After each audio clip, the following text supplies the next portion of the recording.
I can't see anything going wrong here.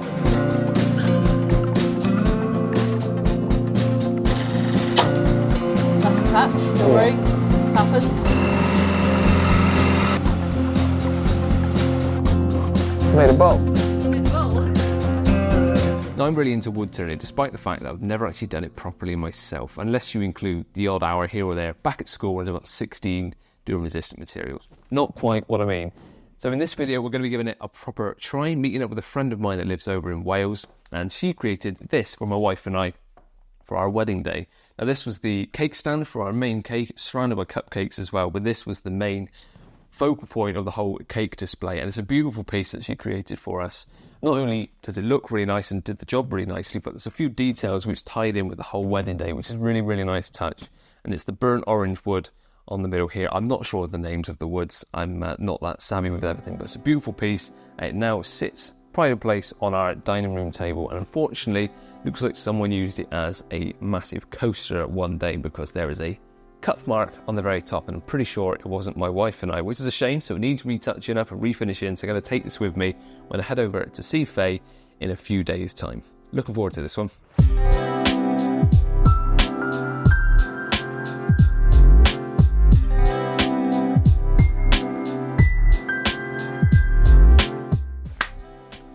What was that? Stick the cameras. Oh, right. You can do it again if you want to get a really crisp, clean clap. Sorted. So this is Faye, and I've just come over to your now home workshop, which is exactly what I pictured, a home workshop. You were worried it was going to be all cluttered, but So messy. It's so messy and dusty. But this is what I'd love to have this at home. If I had a garage to start with, and if I had something to actually work on, because I love doing DIY things, I've just got nowhere for tools. So this, to me, is really nice. When we bought the place, a friend of mine said that this is the garage, the size of it, that most grown men would cry over. Well, I'm not going to cry, but it is lovely. I think, well, yeah, it's a really decent sized double garage. Like, I think I worked out you could get, like, smart cars, you could definitely get like 4 in. That's how you judge by sizes, 4 smart cars. Yeah, with still more. With still room to work on them. I reckon you could fit.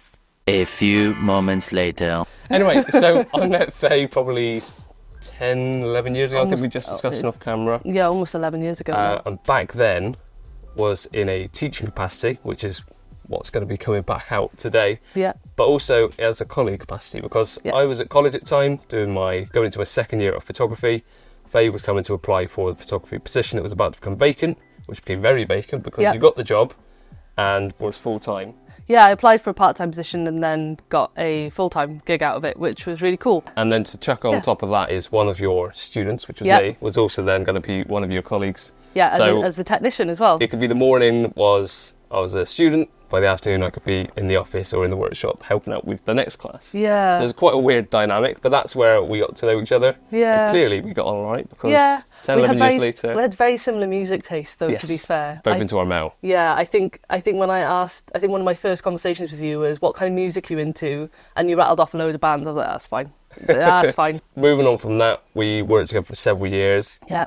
Stayed friends for several years after that, but then you've moved over to Wales and your career has jumped around all over the place. You've done all sorts, haven't you? So fill us up to speed up until where we are now with your current business, which is Ether Silver and Home. So take us back. How have you got to here and what have you done?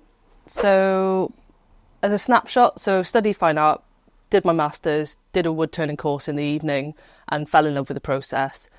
Always been creative, always been one of those people. I class myself as a bit of a magpie. I like shiny things, which normally comes out to be like learning techniques and skills. So that's always just kind of in the background, like what can I learn and how can I bring it into what I'm doing. After leaving teaching, I worked with a luxury lodge company doing their interior design, which was really fun, working with clients and working with different parks to design the interiors of their lodges, either residential or holiday, and doing a lot of their photography work, so trade shows and things like that. Mm-hmm.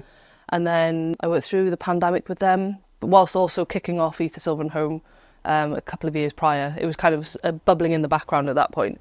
And then after the pandemic, I decided that actually I really wanted to make this like my full-time gig. And that's kind of what I've been doing since. Had my little boy in between kind of all of that craziness. So which is similar to you. You've Yes. gone freelance, and you've got a little one as well now, which is Yes, cute. I'm very much in the same Yep. of being self-employed. Daunted, but clearly you're making it work, and we've got some items that you've made here in our house from our cake stand, which you saw at the start from our wedding, which I was meant to bring for you to touch up, which That's fine. we'll glaze over that. We'll refinish it another day. But also Watermarks. little Christmas decorations we've got as well Yeah. that you've made. So I think before I attempt things, we've already discussed there's going to be an issue. You're left-handed, I'm right-handed. Yeah. So the way you use the lathe is going to be completely different to me.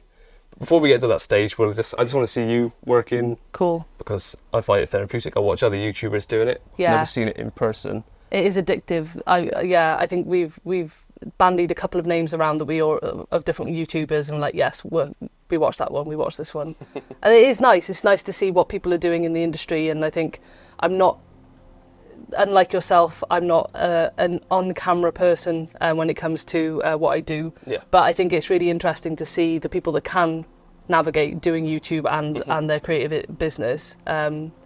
Yeah, I don't think I'll be jumping into YouTube anytime soon, though. Always say, if you like this video, give it a thumbs up. And put in the comment section below, Faye, you're an actor on camera, you want to see more of this. Oh God, no.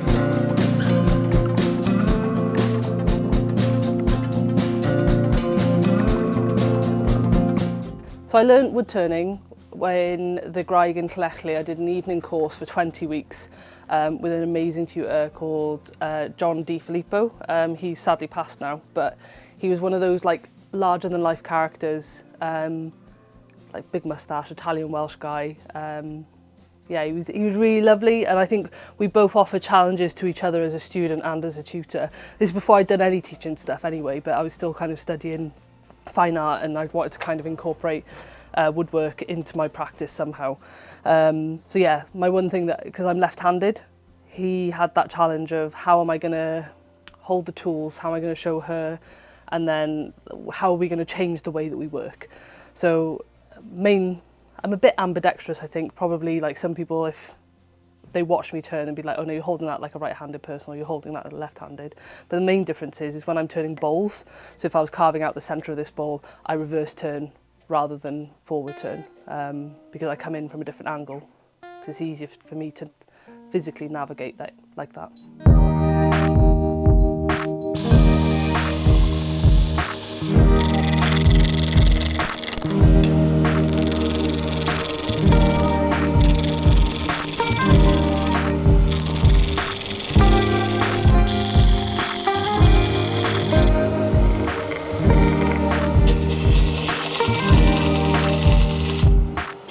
I've just roughed to round, basically. So I've taken off all the little flat edges from the bandsaw, and I've used the roughing gouge.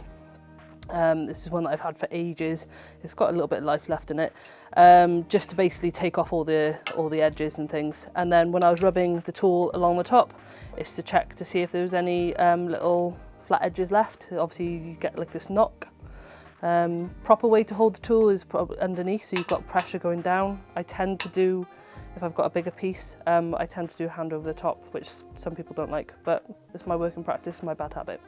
Yeah, so the next stage, now I've roughed around, I'm going to put a shape onto the outer of the bowl, also do a foot, which will include my little maker's mark, and then that will be then reversed onto the chuck as well. I'm also moving over to a different tool, which is a bowl gouge.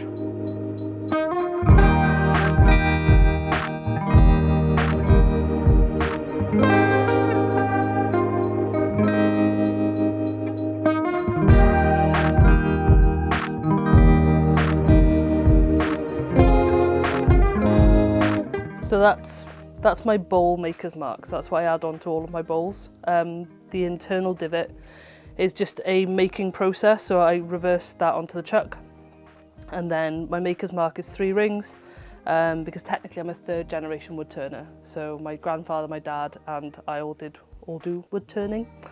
So yeah, so I like the 3 rings. Some people use brands, some people have got like their business mark on it and stuff like that, which I'm kind of looking into, but I really just like the simplicity of the 3 rings.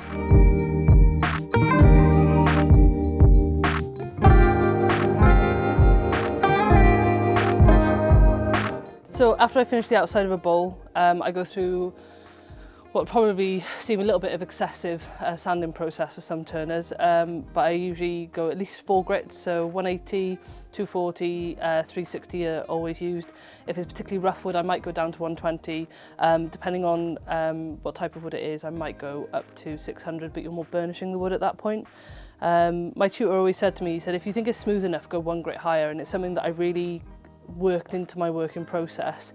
And then I finish most of my bowls on the lathe with a product called Yorkshire Grip, which is a lovely small, well, they're probably not that small actually anymore, they're quite, they sell all over the world, but it's a great product. They've got 2 different types. They've got a light and a dark. I've chosen to use the dark on this one. The light is great as like for resin work as well that I use it on. And it's basically like an abrasive paste, so it just gets out any of those really fine little scratches and just gives a nice pre-finish finish. With all my bowls I tend to then use mineral oil just to finish them, so they're food and kitchen safe, as it were. But yeah, I really like the Iroko. It's very similar to Sapili, where it's got this kind of flash where it captures the light. I don't know if you can see that on the camera.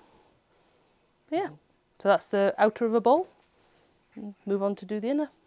So I've changed the setup a little bit for my way of turning bowls. I've rotated the headstock, so I work a little bit more pointing this way rather than over the lathe bed. The main difference is going to be that I'm going to reverse turn, so the bowl is going to be rotating backwards rather than traditional forwards. Right-handed forwards, left-handed backwards. Going to be using a bowl gouge, and then you'll see basically me create the basic form. This is a shape that I'm really enjoying making with the bowls at the moment. It just means though that I don't go as thin as profile on the edge as I normally would. I try and do a much more softer shape into the centre. So it's more of like a dip dish or like a salt dish or something else like that. You might use it in the kitchen.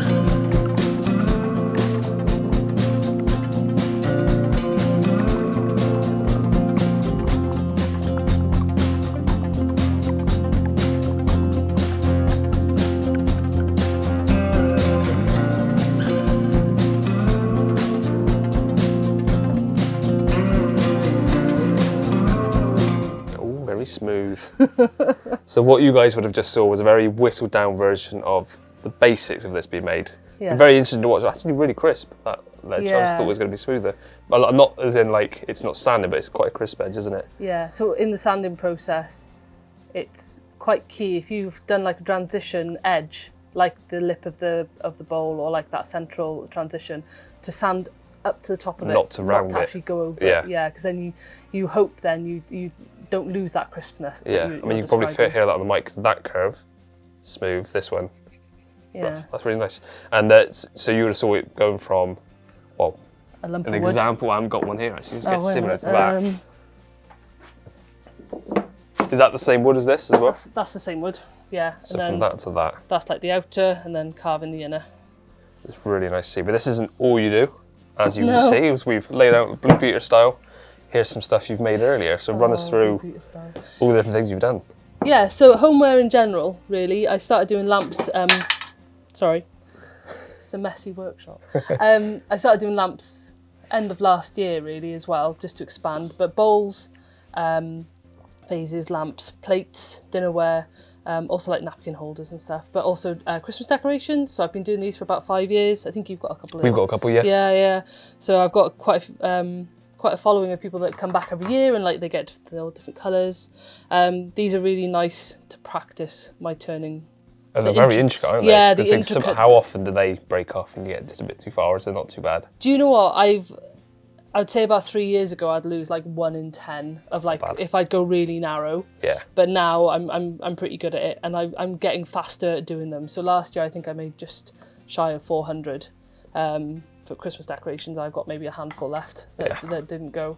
You best get started for this Christmas then. Yeah, the blanks are already being made for them and stuff. Talking of the blanks, we won't go too much in detail, but this is obviously not just wood. There's a lot of resin in here as well. So you do a lot of resin work with the shades and I experimented with resin work, initially starting actually with the decorations. This is where that kind of process started.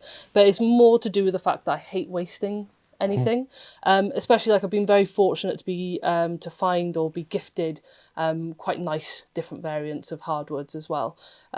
So this kind of idea of wasting nothing. You get it a lot with like crafters where they will not throw anything away, and woodworkers are terrible for it. If you actually saw the other side of my workshop, you'd just see buckets of bits of wood. And it's because of these and the lamps and the style of lamps that I like doing that I keep every bit of wood. And it gets combined with resin.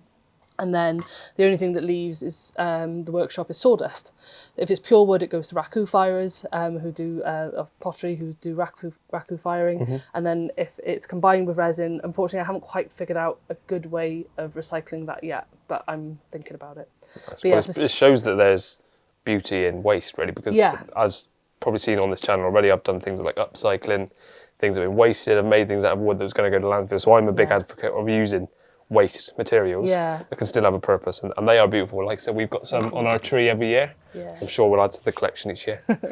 And it is part of a core part of my business anyway, because although you can grow a tree and they will grow quickly, some particular types of trees though take hundreds of years to get to a point where they're fully mature enough to have enough heartwood and sapwood that is usable for furniture and for woodworking. So I'm kind of use what we've got, because at the end of the day, once it's gone, it's gone. But anyway, I combine it with resin to make the lamps, and I do a lot of bowls. These are some of the blanks that I've got going at the minute. Is this what will become this? Yeah, so these will become like the splinter type lamps that I do. So they've got all like the fractured pieces of wood, and then I haven't got a blank of this at the minute, but these tend to be a solid base, and then they've got smaller pieces inside to reduce the amount of resin, but you get this lovely aurora borealis kind of effect. Yeah, that's lovely. With the resin, where it pushes past, and then the exothermic reaction kind of pushes it around, so the pigment gets... Yeah, it's really beautiful. Yeah, it was a lovely combination of the more natural wood and the, I guess, man-made resin. Yeah. And to see that this, which... It's quite a lot to turn, isn't it? It's quite a weight, yeah. And do you use the same tools? I'm a complete novice. Do you use the same tools on the resin as you would the wood? Yeah, pretty much. I find that I sharpen a little bit more regularly, because I try and sand less. So obviously, just with health and safety, I try and sand less with the resin. So just to kind of reduce that as well. That's lovely. Well, one more thing before we get on to me attempting to do something, even if I just go away with no injuries and not something damaging here.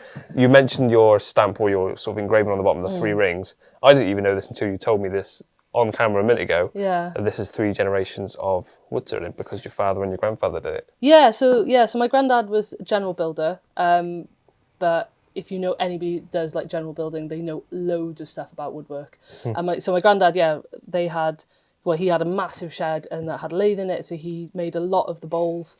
I grew up surrounded by like wood turning, basically, or wood turning items. So he made a lot of the bowls. And then of course my dad, being at his side, learnt wood turning, and he did a bit more in school, but didn't go down that route with his career. So I've kind of been brought up with it, and I've got a cousin that does wood turning now, so it's kind of still in the family, as it were. And it's just a little nod. Like I said earlier, some people put brands, some people put like, they've got like little pins, little discs. Hello, Bertie. Sorry, my dog's just come in. But yeah, I thought just for the simplicity of the 3 rings, and maybe one day I'll be teaching my little one to do some wood turning. When's the 4th ring going to be on there? Well, that'll be his maker's mark then, wouldn't it? Lovely. So, Right, are you going to give me blunt tools or sharp tools? I'm going to give you sharp tools, because if you work with blunt tools, you're more likely it's worse, to get of course, injury. Yeah, that makes sense. Right, hopefully Come on, then, I've let's got have the a bulk go. of the filming done before we have to go to A&E. Yeah. Hey, Bertie. Okay, I'm going to go through the tool beforehand. So you're going to try and do a bowl, like I've shown you previously. Identical. Yeah, if you can. Yeah, all right. Shouldn't be a problem for you. You've had 1 lesson in school, so this should all come back to you straight away. All right. So we've got a piece of Iroko on here. I apologise, it is a bit rough, so roughing will take you just a couple of minutes just to ease it off. This is your roughing gouge. All right. Now I would hold it like that. So you're going to be opposite hands. So you're going to be your left, which is going to be your stabilizer, and then your right, which is going to be actually. And do you have hands sort of above, or? So I tend to have a bit more, especially with something this rough. I start like that. So I can put more downward pressure on there and keep it even. Once it starts to smooth out, you might find it easier to put it underneath. Okay. All right. Trial and error. Trial and error. It's spinning towards me, isn't it? It's spinning towards you. and it's going to be spinning towards you at a roughly 0 miles an hour. 1700, well, about 1700 RPM. All right. So enough that if it hits up, it's going to knock my chin out. Yeah. Oh, nice. Yeah, easily. I feel like you'd enjoy seeing that as well. It's actually really difficult. Like, I've been turning on and off for 15 years as a daily practice for the last 5, easy. And it's really, you have to do something really stupid. You know me. How long have you known me? You have to do something really stupid to get really injured on a lathe. Yeah. Like, yeah, you could break a finger, fine, or you can catch yourself on it, that's fine. But I mean, you're not gonna blind yourself, or do something like that. Hopefully, yeah. You've got goggles on and stuff, so it'll be fine. So what you're gonna do? This is gonna be spinning round, and then you're gonna gently guide the tool up to the edge, and you want to slightly angle the gouge to the way you're gonna go. Okay. All right, and just ride it along. Try not to look at the bottom. Try and look at the top, because you'll be able to see what you're doing. The cuts go away from it. Okay, I'll give it a try. I'll give it a go. And then once you've roughed around, so as you probably saw with me doing it, if you feel that the cuts are becoming less and less aggressive, you can then bounce the roughing gouge on top. And if it is still moving like this and not going smoothly, you know that you've got more to rough. Okay. I can't see anything going wrong here. So I need to be this side. That's what's feeling natural to me. Yeah, that's fine. So if that feels natural, and you're going to glide left and right. Does it matter which way round that is, or is it all the same? With a roughing gouge, you want to try and keep it as level as possible with a slight tilt. Okay. All right, so to the angle that you're going in. Okay? Right. Cool. Give that a try. Happy for me to press green? Yeah, go for it. Yeah. Go on. Level to the side. Yeah, gently in. Cool, so you've made good contact. I'll just gently slide across.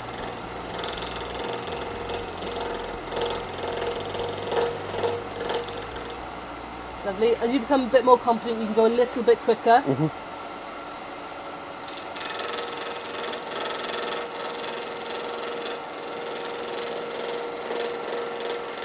I see what you mean about seeing it on the top. Yeah, mind your finger. Yeah, I felt the bounce off. Mind your finger on that one.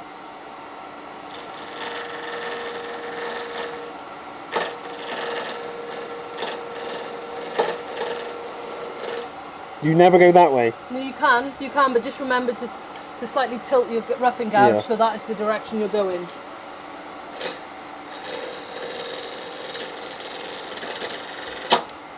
That's a catch, don't worry. Happens. So, but that feels more natural to me coming towards me. Okay. So I tend to rock back and forth. Okay.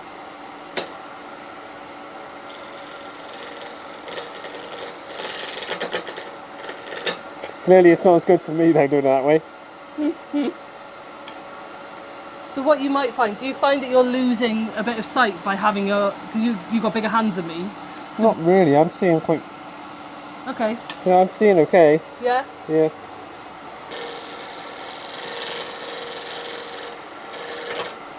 That one was going well.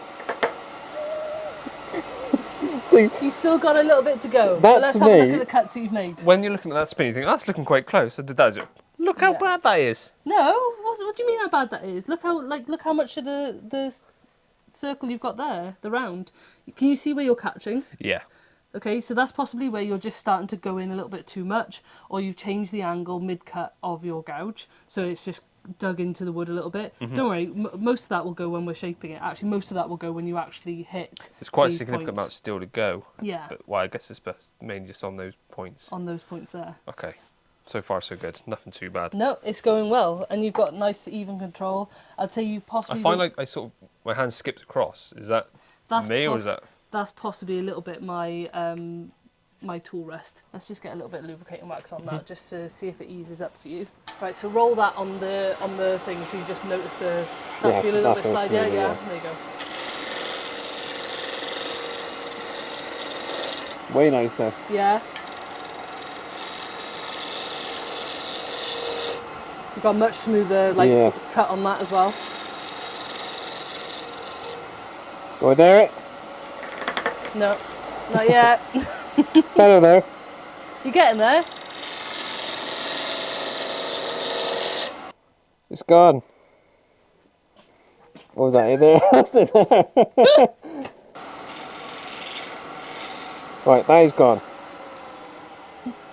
I'm putting it down because I know that's gone now.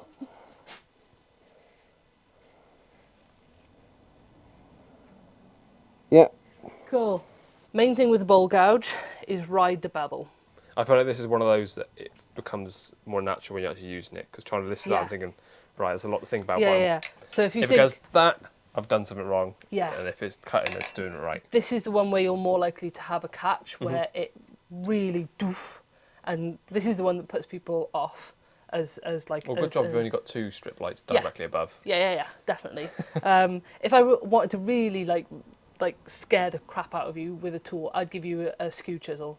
I've got skew chisels. I use them for very minimal things, but I know wood turners that they do almost all of their things with skew chisels. I've had a couple of really bad catches, so I'm just like, oh, there you go. So think about, like, that's at 12 o'clock. You want to be riding the bevel, so make sure that the bulk of the wood is hitting that back slope, and it's less likely that you're going to catch. Okay, and what shape am I making? Just a bit like a taper. What shape do you want to make your bowl? This is basically where you can decide, am I going for like a nice soft curve, where in that case you're going to take out more material on this corner, or are you going to try and maybe, like mine, have a ridgeway?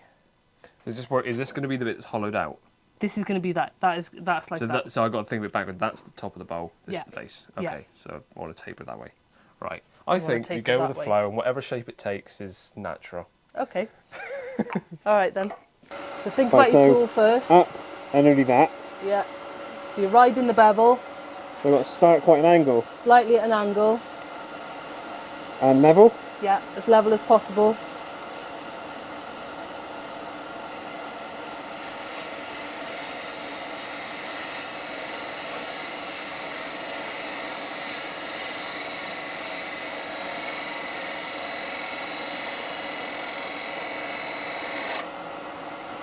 Okay, how did that feel?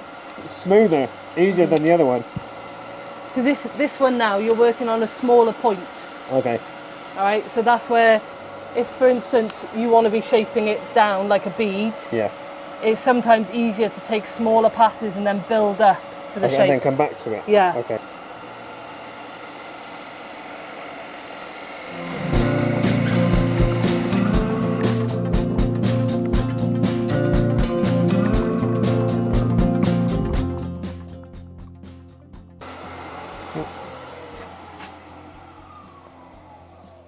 Yeah, and you've got quite a nice cut edge on there as well. Nice.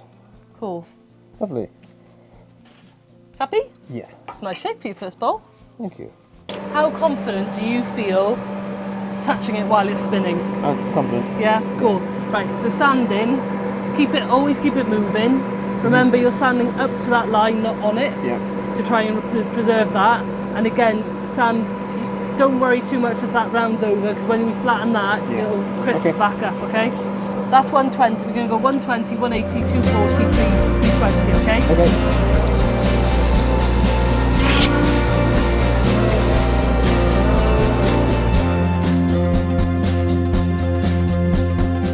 We've gone up to 240 grit, and that is lunch. Right. Back from lunch. Back from lunch, yes. And this was going to be noisy because I have the extractor fan on, to quickly run me, more than anyone, but everyone else through what we're about to try and do.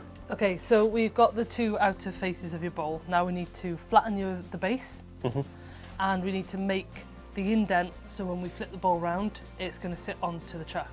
A couple of ways you could do this, but that's the preferred method that I like. But some people create a tenon, which then gets gripped by the mortise chuck. But I do it the other way around, so it sinks outwards. So yeah, it's the tension of it pushing outwards on the bowl. Is there a preference either way, depending on the size of the wood? Is like one stronger than the other, or is it just preference? It's a little bit of style preference. A lot of wood turners who do bowls would prefer to have a completely flat bottom and not have the indentation, because that means you can go a lot deeper and you get a lot. And then you cut the the sort of the bit that sticks out off at the end. Yeah, people sand them, and then they they like, you know, they'll either like put their branding mark on it or things like that. I do the indentation because I have my maker's mark as the little button at the bottom. Yeah. And it's just, to be honest, it's just the way that I do bowls, and I prefer the look of them that way, because you get like a foot, similar to how you do certain pots in pottery, you give them like a really nice foot to sit on. Okay.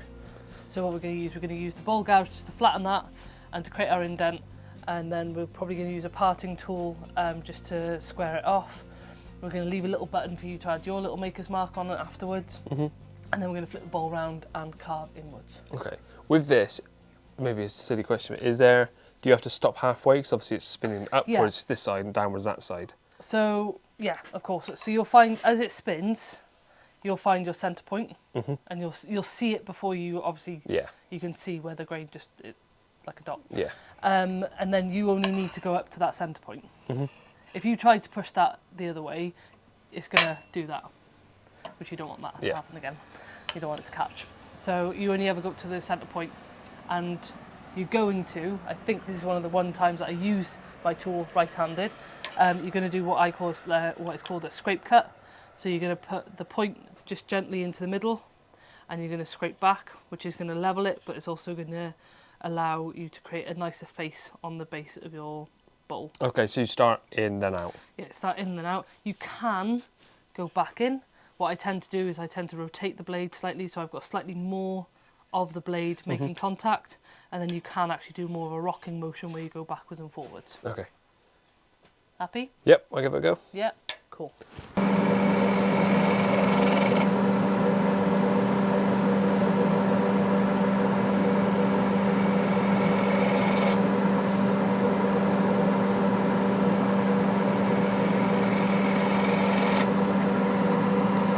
You might want to start standing a bit closer. Okay. At the minute you're like out here, bring your body in so you've got more control.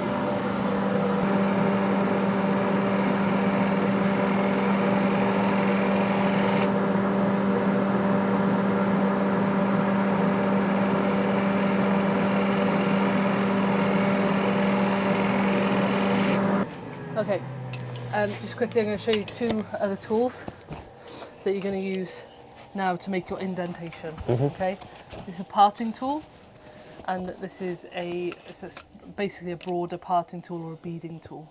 Okay, so your parting tool, treat it almost like a pen, so you're going to mark out where you're going to and from. Okay, so however big you want your button in the middle, I'd normally make it about 1 centimetre. Yeah. So you're going to see the middle spinning, and then you're just going to gently apply pressure and work it in maybe 0.5 centimetre. And then you're going to need to come out and create basically the section at the bottom of the bowl like I did on mine. Yeah. So you're going to need to come out, yours is slightly smaller, but you're going to need to come out at least from the centre 1 inch to create that 2-inch well. Okay. Okay? So again then, you're going to apply pressure for it to come in, and then that is going to give you guidance when you go back in with your bowl gouge. One, you're just going to bead over, so you're going to put a bit more pressure, turn the chisel, so you're going to create that bead. Yep. And then you're going to carve out basically the inner section, working up to your 2 marking lines. All right? Yeah. Cool. You then use that to square off your tenon, your mortars. Yeah, which I'll show you that when you get. I was going to say, we'll probably do the first stage first. Yeah.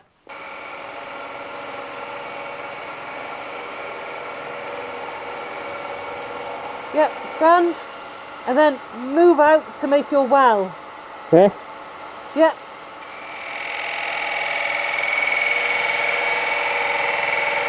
Babby. Cool. So you've just given yourself now your marking points to work in between with your bowl gouge, okay?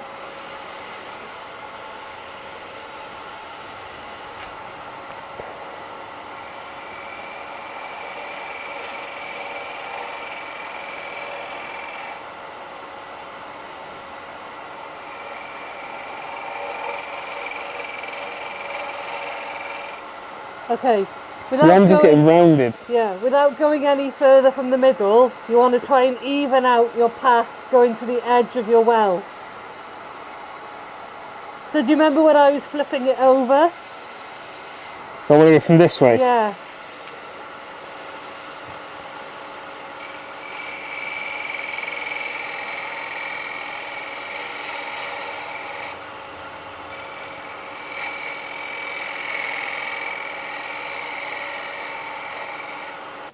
So with your beading tool now, It's quite a small button, isn't it? that's fine. We can flatten that off. We'll need to take a little bit of height off that anyway, just to make sure that the contact is only being made on your foot. You need to try and make that as square as possible. So I'm going to lower that ever so slightly, just so you're hitting the centre, the height of the tool. And you're going to go in.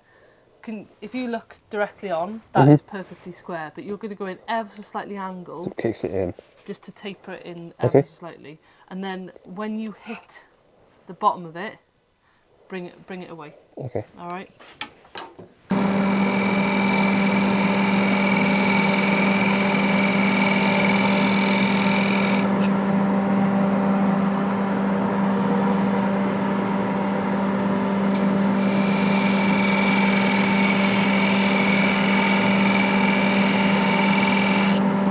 Nice.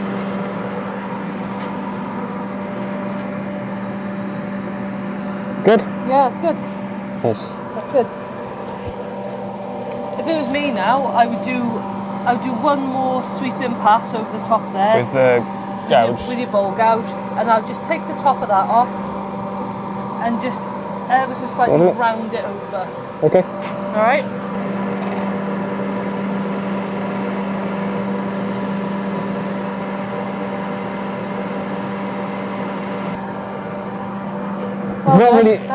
It's not really a button, it's more of a wart.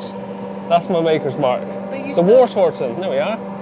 But you've still got enough, if you wanted to write your initials on the base of that. Yeah. Some people would just take it completely flat. Sorry, you've still left enough space to say put a little JW on it if you wanted to, something like that. Some people take them completely flat.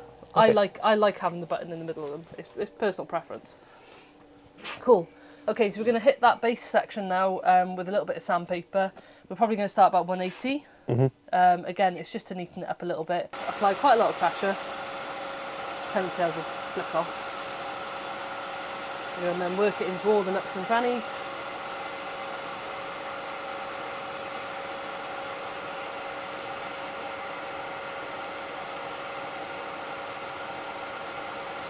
So Yorkshire Grit's a really nice product. It's a blend of mineral oils, beeswax, and like fine abrasive powders, like pumice almost. Yeah. It just leaves like pumice or hummus? Pumice. Like hummus. Pumice. Yeah, so their different blends have different oils in it as well. And basically it leaves quite a nice finish. I think some woodturners actually just use this as their finish altogether. But I use it as... I can feel that going slick, like you mentioned. Lovely. So make sure you get the internal of your well to the same point. That's really satisfying, that bit, seeing the colour pop. The same when you put like linseed oil on something, just makes all the grains pop, doesn't it?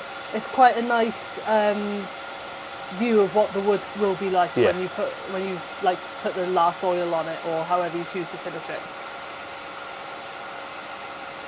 Cool. Cool, when you're happy. Smooth. Yeah. So yeah, so you sanded that up to 320, which for Iroko is far enough. Any more, then you'd just be burnishing it rather than sanding it. There's still just a tiny element of texture to it, isn't there? Yeah. You don't want to. Really nice. At the end of the day, you want to leave it looking as natural as possible. Yeah. I thoroughly believe like wood is a beautiful product. You don't need to be putting loads of heavy lacquers on it. Okay, so we've now transferred your bolt onto a new chuck. We flipped it round. So now you're going to be working on carving out the internal. A couple of things you need to be aware of. You've got a couple of little splits that have come out on the side from when you roughed around, which is fine. And because you've got the hole in the middle, which was originally from where it was screwed on, it's really tempting to go straight in. To do that. Yeah. Don't do that, because that's going to happen. That's it's going to catch and it's going to smack you in the face. All right. So I think I've worked out how a right-handed person would hold the turning. Do I need these on already? Gouge. No, well, you should be fine. Okay, so right hand at the bottom, left hand to stabilise. Yep. Remember when we did the outside, I was saying about riding the bevel. Yeah. Right, so you're using the bevel to add stability. So you're going to come in and you're going to ride the bevel along, making your cut in. Okay?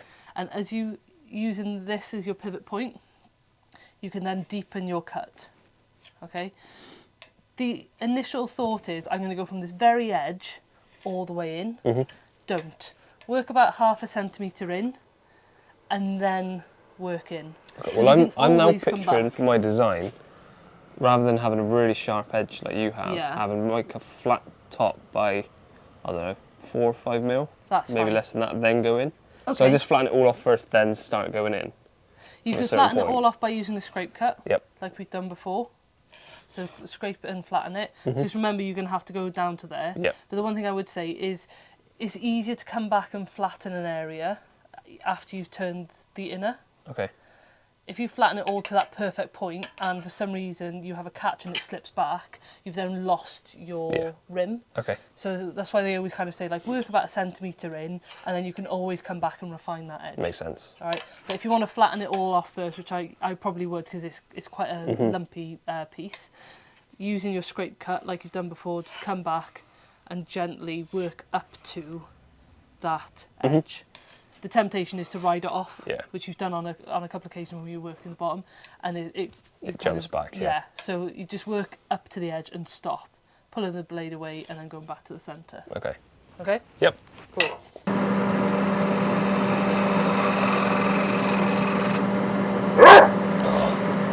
Let me jump. Sorry about the box.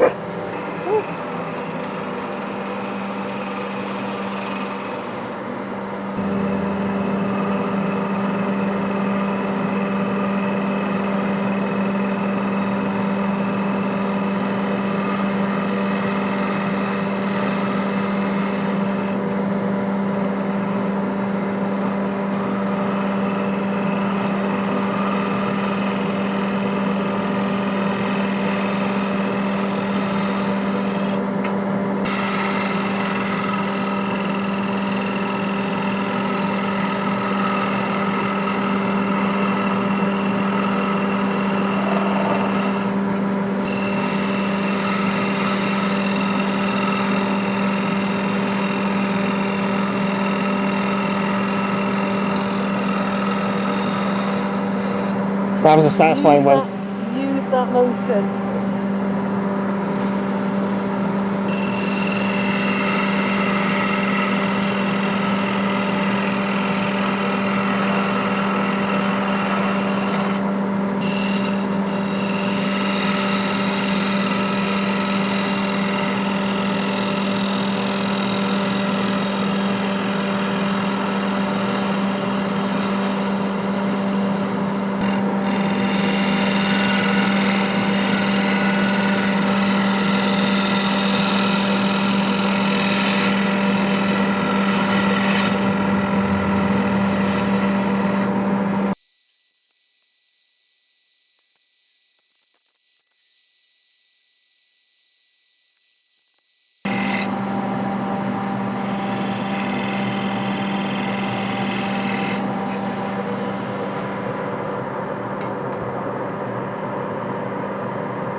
Nice.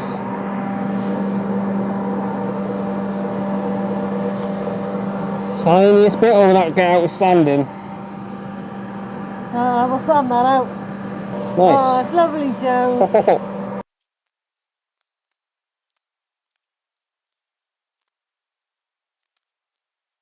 I made a bow. You made a bowl. Thank you. Ah, that's good. Well done, man. I'm happy with that. When I came here, I didn't expect anything of that calibre to come out of my abilities. But, right, thank you very much for teaching me how to do that. Is that pretty much the final, or is it? Yeah. We'll give it a little wipe over with some oil in a minute. But oh, well done.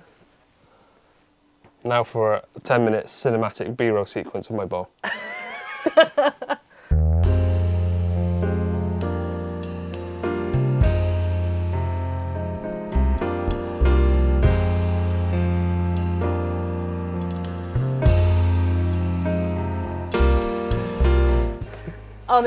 Honestly, that is really really good for a first, like for somebody who's not really done any wood turning. Well, I haven't, yeah. Like I said, school when I was probably about 15, we had a lesson on it. Yeah. I'm really happy with that. That's a beautiful bit of wood as well. I like to see the sheen. I'm an angler, so I'm going to refer to that as, or liken that to fish's scales, how it catches this. The shimmer. The shimmer. A nice shimmer in it. It does. Iroko. Very nice. And I haven't put the JW on the bottom, but I think my marker is just going to be that. You had to take it there. No, it's good. Pan around as if I've just come off the lathe. Oh. I'm really happy with that. After coming here today, I don't think either of us expected me to go away with something that looked as decent as that does. I was really impressed how quickly you took to it, and like your attention to detail. Actually, the attention to detail doesn't surprise me because you've always been like that as a photographer, videographer. You've always been like much on the attention. Yeah, but and you kind of have to be with this because even with the few mistakes I did make, it tells you you've done something wrong very quickly. Yeah, definitely. Like as soon as it's you lose concentration. Took your concentration off, bam, here you go. Okay, I'm paying attention again. So I can't imagine this is a job you can roll out of bed before a coffee and just start doing very easily. Not before tea, no. Cup of tea minimum, and then I think the longest day I've done turning is about 12.5 hours, but I felt it. And what's the quality of the product at the end of the day different to the start? I never do the same thing all day, so I think I done like a good mix of like decorations, bowls, and then I'd gone on to something completely different for like half, and especially when I got markets coming up, I'll chop and change quite a lot, but no, I'd never just stand at the lathe for 12 hours. You'd be ruined. The longest I've ever done is a 12-hour day. But I chop and change a lot, so I do bowls and then lamps, and I might do some like propagation stands. I've even like stopped and then gone and done some textiles and come back. Yeah. But no, I couldn't do 12 hours of turning. No. That would be hard. It's a lot of attention. Like it's not just a case of you just get it done. I'm not exhausted, but it's mentally draining having to focus so intently on something. And a physical stance. Yeah. You got to think of the physical tension you hold in your body. Even if you are moving, you've still got to hold a tense position. Does that get more natural? Because that's one thing I forgot to say to you as I was doing it, whether it's because it's a new experience to me, I don't know if my hand had gone white when I was gripping the tools. You did Should relax. You be a bit more loose? You did relax them the more you would. Well, when I was doing the inside, I found it was getting more fluid with the sweeping and the cutting, which probably makes sense. I was getting a bit more used to it. And I'd say the inside looks better than the... It all just looks amazing. I was going to say it looks better on the inside than the out. I can actually see there's a tiny little lip in the middle where that was. But talking of markets, also, obviously you've got your business pages on Instagram, Facebook? Yeah, so I'm on Instagram, on Facebook. I've got my own website as well, which is www.ethersilverhome.com. I'm sure Joe will put all the socials in, thank you very much. But also on my website is my market dates. I think I've got one at the end of June, which is in Tower Court, which might have come and gone.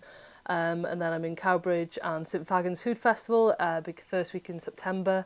That'll be really fun. And then hopefully I might be down in the London Welsh in October or November. They haven't quite figured their dates out yet. But so all over the place with markets and stuff. Nice. Mainly the Christmas decorations, because those markets, I'm guessing, are getting close to the Christmas season. Yeah, so the decorations will be on sale from August, and I'm planning to stop selling them first week of December. So normally I just ride them all the way through, but I'm going to stop selling them first week of December then. But nice. So they should be on the website and they'll be at markets. Lovely. Well, I appreciate your time today. No worries. I'm not sure whether this is going to live in our house or if I am going to give it to Mum and be like, this is for all those years of rubbish little kiln-fired clay pots we made at primary school. Aww. Something that's actually usable. So I appreciate your time. Let me use all your kit. No worries. Thoroughly enjoyable. And maybe if you guys enjoyed it as well, you want to see me come back and do something maybe resin-related. Yeah, we talked about that idea. Thank you. So that's everything from me and from Faye. Hello. Goodbye. Curly out. No worries.